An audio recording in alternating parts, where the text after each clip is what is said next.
This week on Lunchbox Envy, a quarter of the UK eats it for dinner at least once a week. Jeff Goldblum eats his with orange juice. And in South Korea, a limited edition green onion flavoured variety was so popular that it sold out in 2 days. Yeah.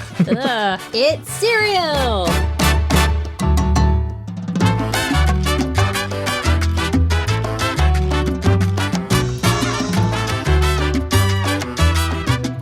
Hello and welcome to Lunchbox Envy. I'm Manu and I'm here with my fellow QI elves, Jack and Alex. Howdy. Hello. I've never seen anyone so excited to research anything than Manu researching cereal. I've had sort of like minute by minute updates like, oh my god, I found this. Oh my god, I found this. I love it so much. There's so much sugar in it. So to prepare for this episode, I went to the supermarket and did what I've wanted to do my whole life, which is basically buy one of every cereal on the company credit card. So we are surrounded by cereal today. What have we got? We've got Cocoa Pops, we've got Rice Krispies, I can Rice see. Krispies. Cornflakes. Shreddies, Weetos. I've got Weetabix in the cupboard, but I just think Amazing. it's so boring. Yeah. Right? I remember hearing someone, I thought it was you, Manny, someone who gets their Weetabix and then just like spreads butter over it and adds Marmite and crunches it. That is not me. That is 100% What an accusation to make. not me. Yeah. No. I mean, it sounds... I do a lot of weird shit, but that's not me. Are you guys like crunchy Weetabix, like with a bit of texture, or mushy Weetabix? I think it needs to be a crunchy. I mean, I like the contrast. So you start out with a bit crunchy and then you let it get soaked. And But then if you leave it too much, it becomes the hardest material known to man. yes, if you leave it stuck to your top. And like we should build things out of it. Porcelain. Probably could, you know. Well, that's part. I mean, going back to the rice episode, that's the rice mortar they used to build the Great yeah, Wall true. of China. Yeah. It's basically that, but with rice. Well, that's the thing. Weetabix comes in its own brick form. We should This is genius. stack Weetabix and then sparge it lightly so that it gets a bit wet. So good. Did we just solve the housing crisis? I think so. Well done, guys. It did strike me that the marketing of breakfast cereal really is a sad indictment on our priorities as we get older. The kid cereal is just like, so like, do this quiz and here's a maze and oh my god, it's sugary and here are these characters and it's life and it's a fun way to start the day on breakfast. And then adult cereal is just like, this might make going to the toilet a bit easier. Like, what a broad range of ways to sell essentially the same meal. Yeah, Which is absolutely. kind of interesting. So how do we define breakfast cereal then? Because it does come in such a wide range of ways. Do you think all cereal should be eaten with a liquid? I think that's part of the definition of breakfast cereal. No? Yeah, so I looked up the Oxford English Dictionary definition. And it says cereals, so all of these different grains, but eaten with milk. So Jeff Goldblum is turning his cereal into something else. Yeah. He's breaking the rules. I don't know what that is. Orange juice has no place. He's with Jeff Goldblum. this. Of course he does. He's like, He He's makes so it funny. sexy of course. as well, Like, probably. yeah, eating it shirtless. Okay, so obviously it's quite difficult to define, but I found 4 quite useful categories Okay. in cereal production. So we have flaked. Classic, if you think of your cornflakes. Yeah, clues in the name. These I'm are picturing them. grains that are broken into grits, which is like a coarse grind. They're cooked, flavoured, and then smushed between rollers. Oh, so they get okay. rolled. Yeah, so get they it. get smushed at the end. Kind of like pasta. Yeah. Then we have puffed, Puffed, okay. exploding cooked grains in a pressure chamber. Wow. That's what You creates blow the them up. puffed. Wow. And then there's shredded, which is pressure cooked. And they've worked out in the gym grains. for so long and they got Like 0% body absolutely fat. Yeah. jacked. Pressure cooked grains that they squeeze through heavy rollers and then cut into biscuits Okay. and dry. And then we have granular, which I'm still not entirely sure about. So help me if you can. I think that's when they become all kind of knobbly. So I think grape nuts are the I perfect think example. that's too. So this is like a stiff dough that's fermented, baked, then rebroken. So this was also one of the cereals I ate dry before we started recording and immediately regretted. They are so hard. Yeah. well, I can tell you for free, they don't contain grapes or nuts. No, No. they do not. So Were you looking for grapes? I and just nuts on like, the where the fuck did that name come from? One theory is that they're very small and hard.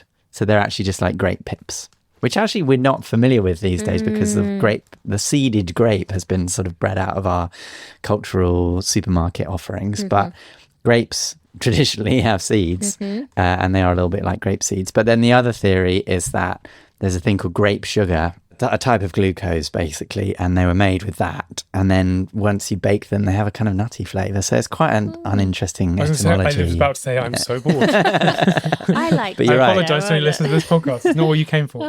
Actually, this is possibly why you come to this podcast. One of my favourite QI facts of all time is that all bran is 87% bran.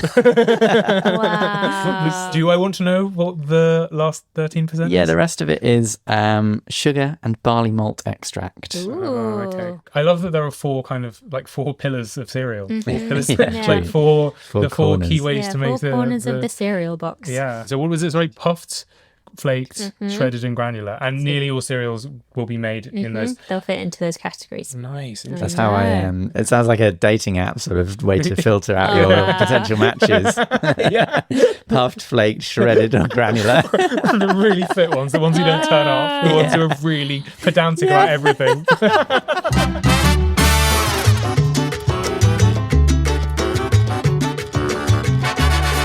It is time for our first lunchbox, and that is you, Alex. Today I have brought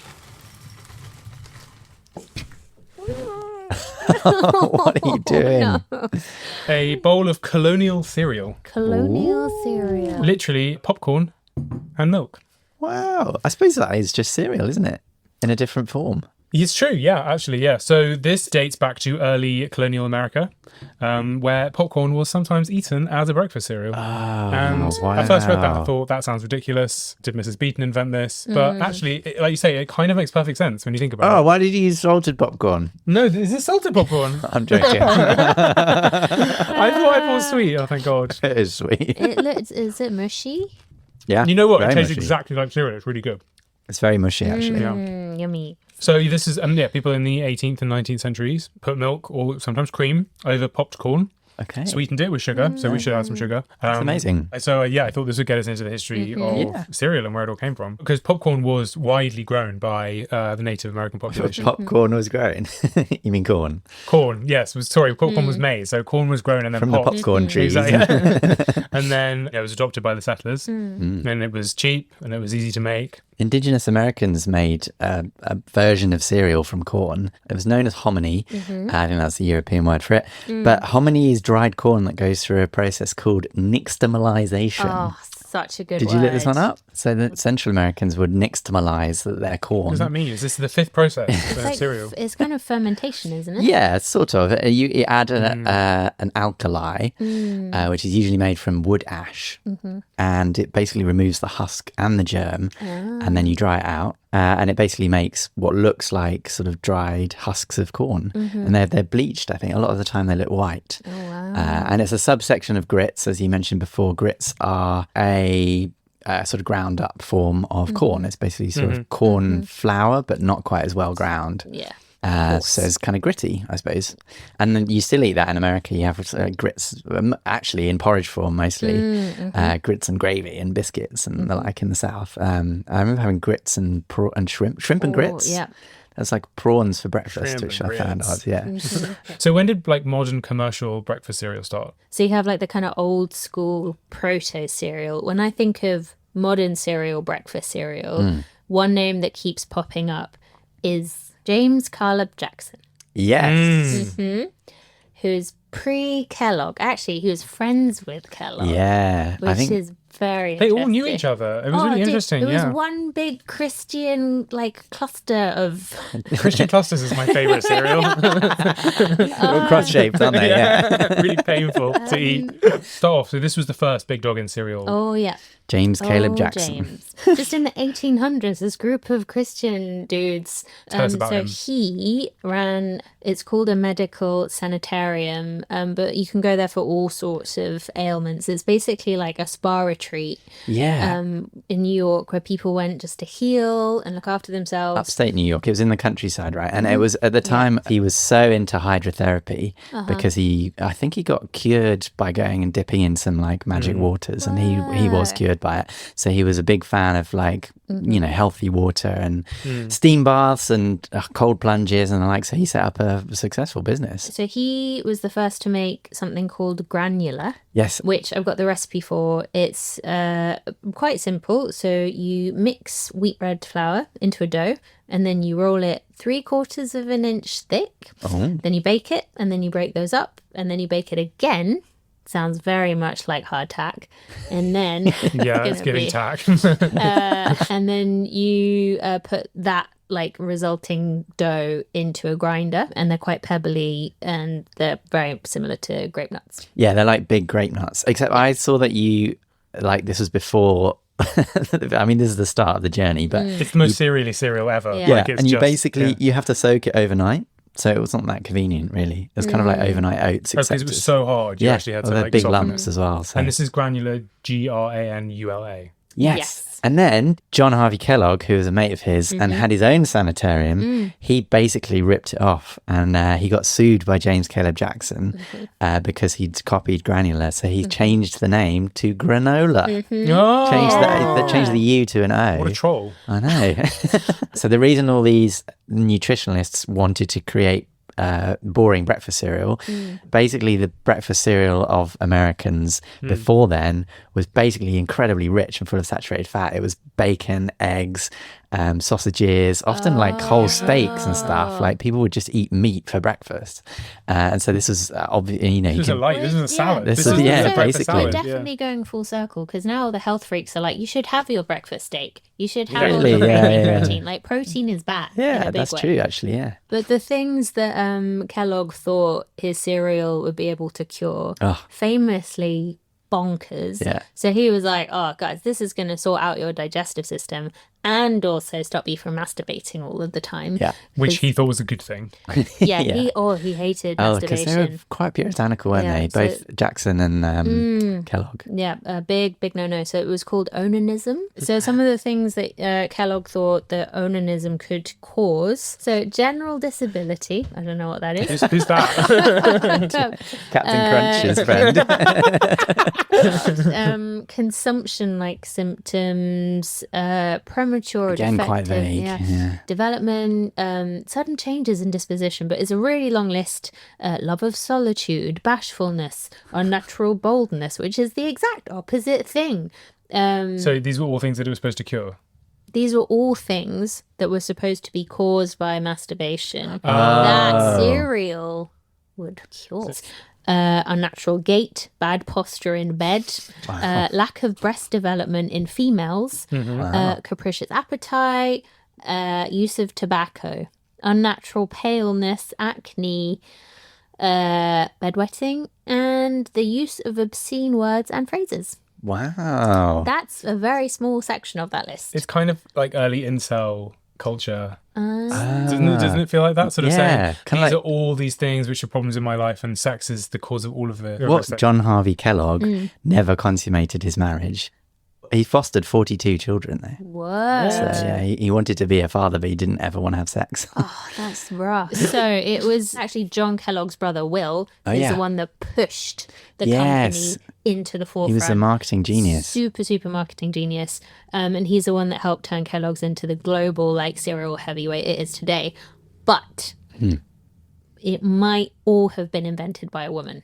Oh, Ooh. Classic. So there's a really good article on Gastro Obscura by Sarah Laskow, who's really gone into the sources around cereal making at the time in this community of really hardcore Christians. And she's found one of the earliest mentions of this kind of cereal was actually from Lucretia Jackson, Caleb Jackson's wife. Wow. So she wrote about making rust grain that was ground up and served with milk in her 1867 cookbook.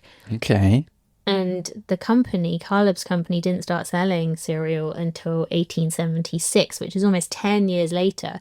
And she was known as like the big matriarch head of the household in Carla's house. And I can say also, like, cooking was one of the only things that women were allowed to do back then. So it's kind of likely. I mean, he also had like a female business partner. So in this community, women had like a pretty interesting role. Well, it's because they weren't allowed to wang. Yeah. So they had to do they something. got to do something. So yeah, cereal. Wow. It might be. Shout out to Lucretia Jackson. We should add her to our pantheon of top female chefs. Nice. I think it's been mentioned on QI before how there are very few female cereal mascots. Certainly no like drawn characters or anything. Yeah. But I have found one, I think, and that is Maria Rasputina.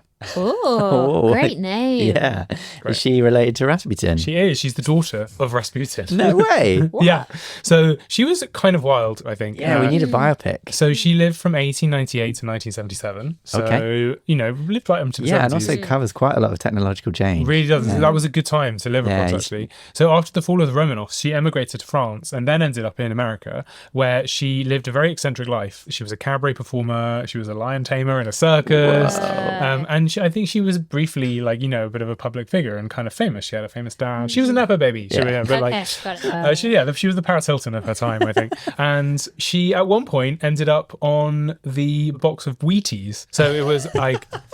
Who decided that was... along with other people called the Ringling Brothers, who I think were circus performers, selling the cereal as the breakfast of champions. Yeah. It's a win that so early on in cereal's history, they cracked the idea of let's make the boxes interesting because they're saying on the table, that's true. we've never done that with, like, I've never seen anything interesting on, like, the shampoo bottles, even though everyone reads them on the toilet. Like, why are there no more interesting things on those? Yeah, loo roll wrappers or something, Ooh. Like a sexy drawing. If you guys could design your own personal cereal box, like what would be on it? I would have excuse the pun, cereal, like a serial publication. Oh, yeah. It would be quite cool to have a serialized novel. Yeah, like Dickens. So that you get a chapter, then you buy next week. Good idea. That is, I actually read that Grape Nuts sponsored the 1933 Admiral Byrd expedition to the Antarctic. They actually sort of publicised the expedition by putting snippets of the map of the expedition route at the top of each box. They had to collect like all six of them, which is kind of your idea.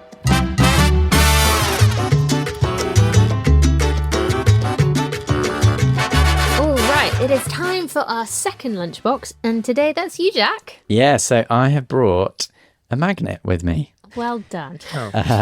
It's inedible, but because breakfast cereals start out as just grain, really, and maybe some water, and then they get baked, they're quite nutritionally devoid. You have to add in vitamins and enrich them. So you're still getting some benefit. Fortification. Like with breads and one of the things they fortify it with is iron. And there's some cereals have enough iron in that they will react to a magnetic field. You can pick it up with a magnet. No way. Well, you need quite a strong magnet to pick any cereal up, but with a sort of regular, you know, outside of a laboratory magnet, you can move them around. So what I've done is I've got a bowl of water, a shallow bowl of water. I've made them all quite small, so I've had to grind the cornflakes just to make the visual effect. I'm going to see. Some of the particles are like floating on the water. Yeah, which just helps. And now Jack is moving the magnet towards them. Oh, look, they're all going away from the magnet. Wow. It works. So good. That's amazing. I'll see if I can pick one up, though. I don't think it'll work. Okay, so I think that was just stuck to the magnet because it's wet. Yeah. And that's actually something called, that's a different effect. That's something called the Cheerios effect. Oh, is it? Which is, the effect where the phenomenon where breakfast cereal clumps together and sticks to the side of bowls. Because of surface tension. Yeah. While we're on effects, have you heard of the muesli effect? No, what's that? It's if you notice when you buy muesli, because it's a bit of a mix, if it's muesli with nuts and fruit, all the nuts end up at the top. It's called granular convection, if you're being a nerd about it. Okay, but a great name for breakfast cereal. I do that in the morning. Well, granular, that was the name of the first cereal. Yeah. There's also known as the Brazil nut effect. Brazil nuts are usually the least dense particle, and so with enough shaking they'll always rise to the top, and then the most dense things sink to the bottom. Is there like a practical use for this now that we know that it happens, like coin sorting or something? I think I've seen a sort of how this works where you do it on like an industrial scale with things like recycling. If you commit the cardinal sin, like I do, and sometimes steal the best bits out of the muesli, it's very useful if they're all at the top. Yeah. Are you like a person or are you just a mouse? Like people who you live with just find that you've gone through the muesli and eaten the fruit? No. Maybe. So, there is metal in your breakfast cereal, but it's all at safe levels and we need iron to survive because it's in our blood cells. So don't panic. It's not going to like... Good metal. It's friendly metal. Exactly. But yeah, I had a look around and I found the hemochromatosis website. For the lay person, what? Hemochromatosis is an illness, I think it's actually in my family, where you can't process iron as well as other people. So you're at risk of iron buildup. The cure is actually to donate blood, even if you don't like donate the actual like supercharged iron blood. The way to get rid of it is basically bloodletting. So if you sort of donate a pint of blood, they can throw it away, and then the new blood you create is like more diluted. Like bloodletting actually works for that. Yeah. That's the thing. That's anyway, also you'd be very vulnerable to magneto. True. But anyway, the hemochromatosis website listed a few UK brands, and the highest iron content is in Wheater flakes, which is 6.9 grams per serving. But I did find grape nuts contain 13 grams of iron per serving. Wow. Which is why I've used them for this experiment. So good. Yeah.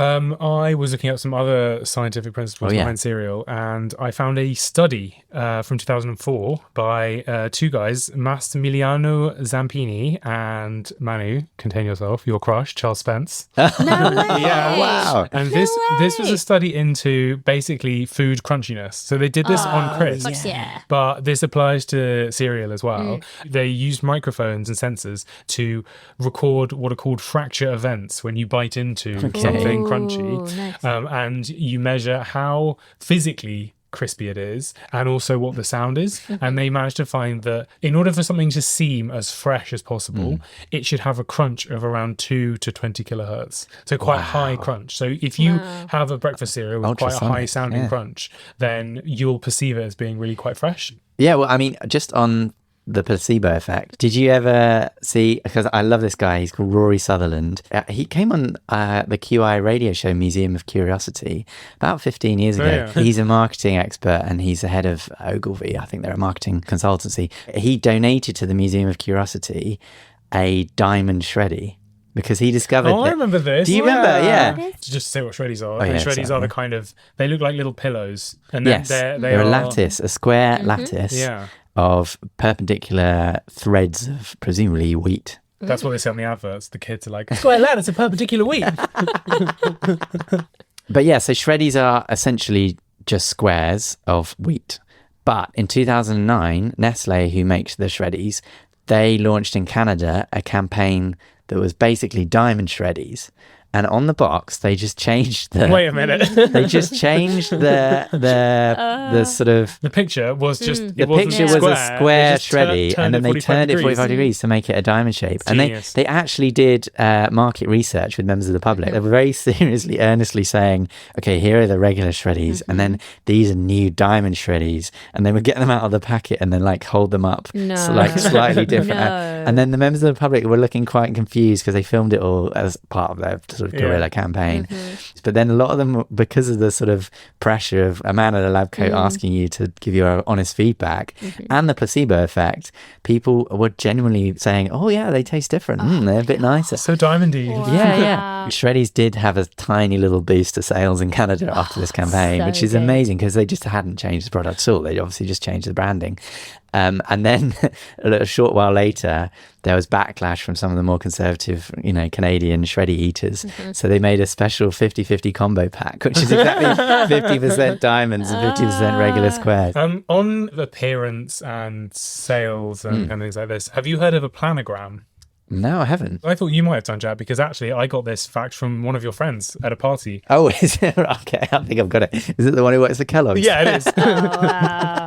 When I found out, I immediately cornered her for half an hour and just talked about colleagues. And she told me all about a part of her job is product producers working with supermarkets. She told me about planograms, which are it's a visual shelf plan that shows exactly where all the products go in shops. So like, as you might expect, they're not just like randomly made tidy by the person who works there today. Like a lot of work and thought goes into where is everything in a supermarket, like how does it look, how is it presented. There's always a lot of negotiation between the producers and the supermarkets as to, okay, we'll sell you this amount for this much, but we need you to display this like by the tills or on the corner. Negotiating good placement in the store is a really big part of your relationship. I don't know if it's a fact or a myth, but the most most like famous aspect of this is that they're like the biggest markups at eye level. Usually. Yeah, exactly. So, Because how often do you grab something on a whim from the bottom shelf? Yeah, Like, exactly. You'll bend down to get something if you need it, Yeah. or ask a tall person for something from the top shelf if you need it. But different supermarket chains, their supermarkets are physically designed differently. They've got different types of shelves that No they've got way. from different I suppliers. suppose they are, yeah. Yeah, so you end up with different spaces. And actually, when you walk down the cereal aisle or any aisle, you want all of the products to look like a sort of 1950s supermarket.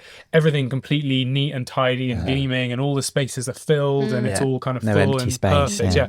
The best way to achieve that is to offer different sizes of, say, cereal boxes to fit on different supermarket shelves. So Kellogg's will make a certain size. They'll all have the same amount of Same volume of and- Cocoa Pops in or whatever. But if you buy all the different boxes of different supermarkets, the one from Tesco's might be a little bit taller and a little bit thinner, or a little bit shorter and fatter That's than amazing. Sainsbury's, for example. Wow. It's amazing. I live very close to the smallest Sainsbury's I think I've ever seen. So I'm going to buy the same sort of, 500 gram packet of Weetabix. And I will say test they're the not theory. making it based on the square footage of the supermarket. Okay, right. Like that branch of Sainsbury's won't have the smallest packet of anything you've ever seen. Maybe the variety pack sizes look normal sized in your Sainsbury's. Oh, I love it.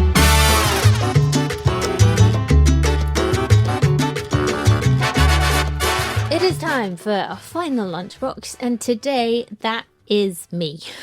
What have you got for us? I have brought cereal milk. Just milk. Is that just milk? Oh, but it's been infused Okay. with different cereals. Oh, I see. This is the milk at the end of the cereal Yes. bowl. Got it. The The chocolatey thing milk. that's for- exactly the thing that's left over. So Which, by the way, when I was in New York City last, you could buy. this we'll is get to that, exactly it. So her name is Christina Tossi. She's a James Beard award-winning pastry chef, so she's done incredibly well. She set up an eatery called Milk, which is attached to Momofuku. I don't know if you know. Oh, that. yeah, Yes, I've that's heard the of one that. I went Yeah. to. David Chang. Yeah. So this was around 2008, and it went absolutely viral. Cereal Okay. Milk was so famous. She's, I think, herself is quick to say she did not invent cereal milk. Okay. But she did develop an original recipe for this kind of cereal milk product, this specific, really indulgent kind of milk, and then it was turned into soft serve to And her recipe wasn't just putting cereal No, I in was milk going to and say straining. her recipe is a lot more involved than fine-tuned. what I've Okay, done. good. So it involves cooking cornflakes Okay. in the oven until they're like roasty and toasty, and then you steep those in milk and you leave it to stand at room temperature for about 20 minutes, and then you strain that. And you whisk in some brown sugar and a bit of salt, and then you put it in the fridge, and that is your cereal milk. And you Okay, can that's do a lot. it's a lot. It's And quite you, perfume making. exactly. I would watch. What's that really sultry film about perfume making? I think it's called Perfume. Is it called Perfume? Yeah. That film Perfume. I would watch the sequel, Cereal Milk. Yeah, I love it. But no, it's such a good flavor, or like kind of really malty. So I've made a variety of 3. Oh, Okay. thank you, Well, Manny. they're quite different colours. Yeah, so you can guess which one. Oh, we're gonna is which. we're gonna do a tasting. Yeah, 3 different cereals. And what to find out the sort of the terroir of Yeah, the which cereal it came from. Okay. Exactly. So there's sort of 2 whitish ones and one chocolatey one. Such a good noise. That's tasty. I'm getting snap. I'm getting crackle. So to me, that tastes like Weetabix. I immediately know what that one is. Oh, that's Shreddies. I think this one is Shreddies, and I think that one is cornflakes. Alex is Oh, that's bang so on the true. money. And Oh, even you're I so would've right. been You're so if I right. had known. Yeah. And then this third one is, I mean, very chocolatey.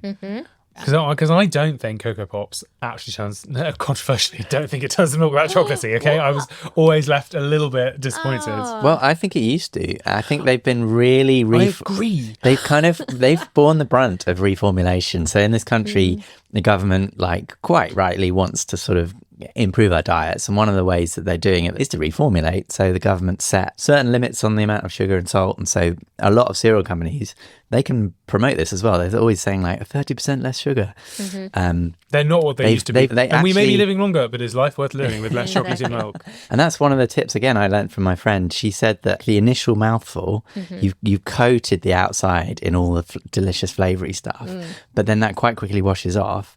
And so there's nothing really flavoursome on the inside, which is why if you leave Cocoa Pops, all the flavour comes off in the milk. But yeah, they're definitely... I don't think this is Cocoa Pops, though. Oh, is it not? I don't know what it is, though. What is it? Wheatos. Nesquik. Oh, okay. Ah.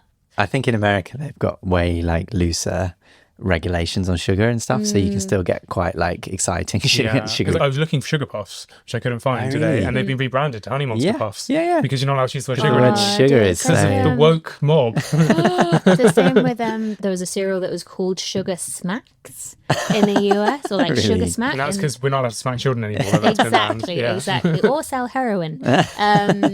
So some cereals, like not Frosties, it's just under, but Honey Smacks and Marshmallowy Mateys are over like half sugar. Wow, There by are weight. some yeah, by weight. Oh, really, wow. really, really But sugary they're American, right? They are American. That's just like yeah. cake get for them here. breakfast. Yeah. Like, that's I terrible. love a breakfast cake, but yeah, it is not good for you.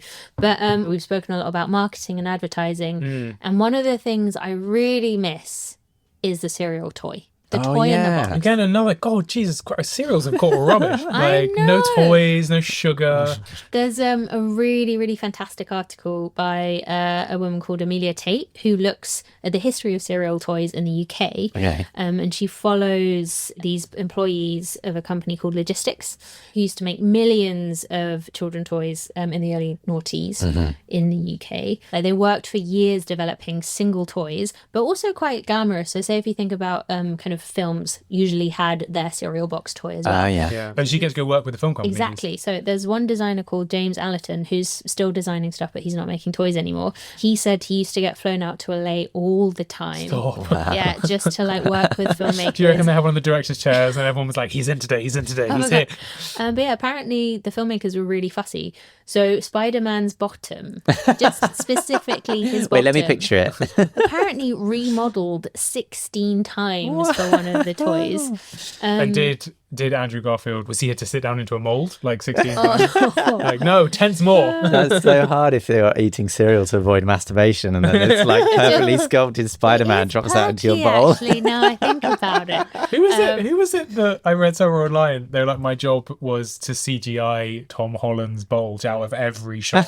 Like, reduce the bulge. And it's My dad's got a friend who CGI'd Voldemort's nose off. really? Every shot. Yeah. Wow. So I mean, I think she's retired now, but How long that did sort it of take role. her?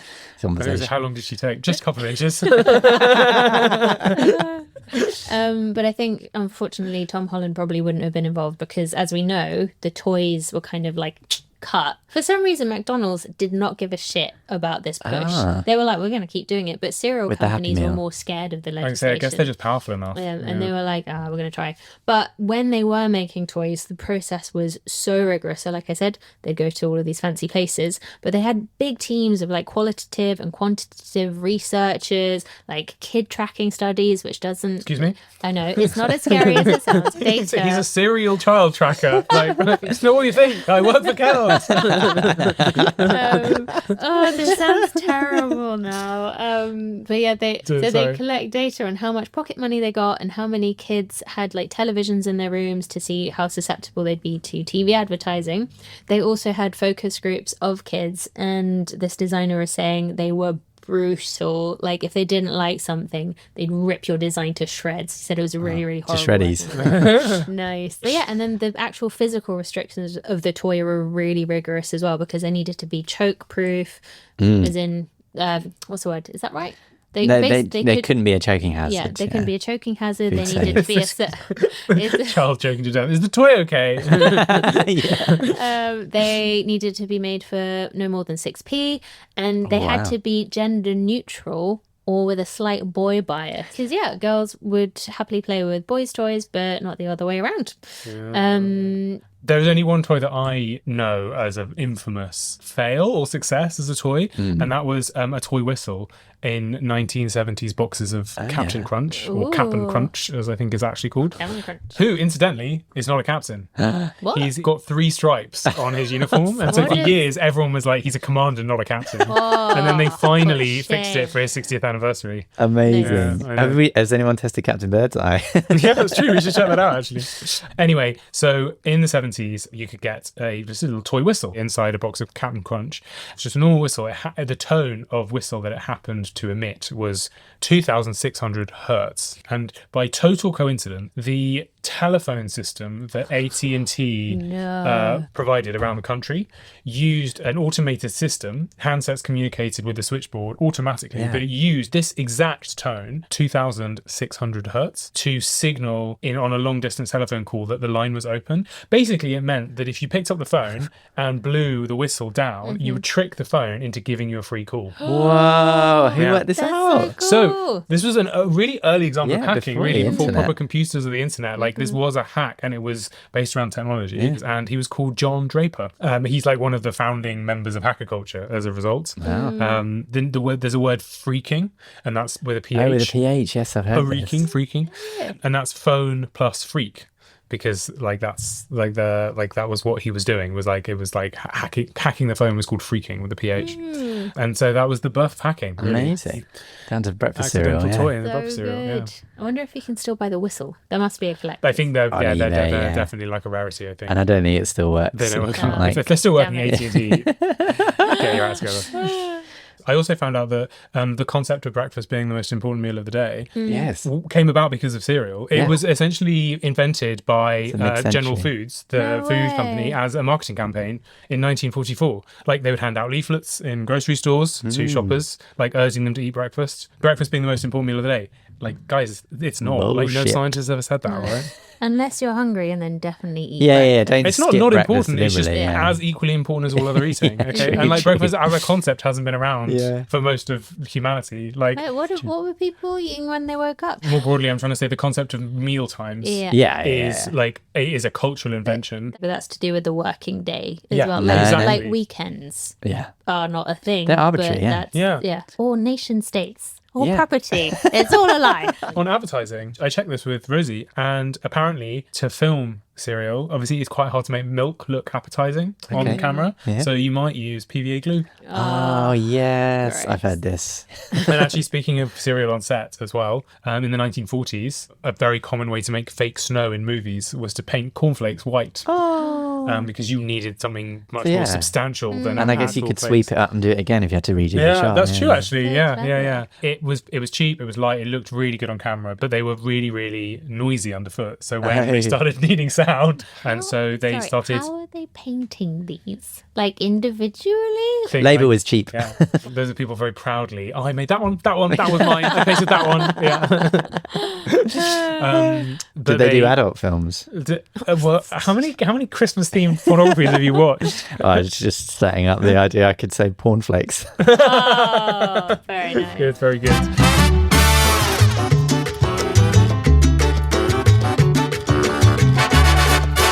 Okay, that is it for this week's edition of Lunchbox Envy. You can follow our socials for foodie facts and podcast updates. We are on X, Facebook, Instagram, and TikTok at Lunchbox Envy Pod. That's right. You can also get in touch and send us your facts, recipes, and questions by emailing us lunchbox@qi.com. For more information on iron content, you can visit hemochromatosis.co.uk. If you're going to visit one website, visit Exactly, that one. I yeah. feel like that's going to be the more interesting one. And we'll leave you with this. In 1971, General Mills launched a strawberry-flavoured cereal called Frankenberry. Not long after it went on sale, they were forced to reformulate it after the Journal of Pediatrics reported that a red dye used in the recipe was turning children's poo pink. Oh, nice. Oh no. Oh, God. Turns the milk to not chocolatey. On that note, we'll see you next week. Goodbye. Bye. Bye-bye. Lunchbox Envy was hosted by Jack Chambers, me, Manu Henriot, and produced by Alex Bell. This has been a quite interesting podcast.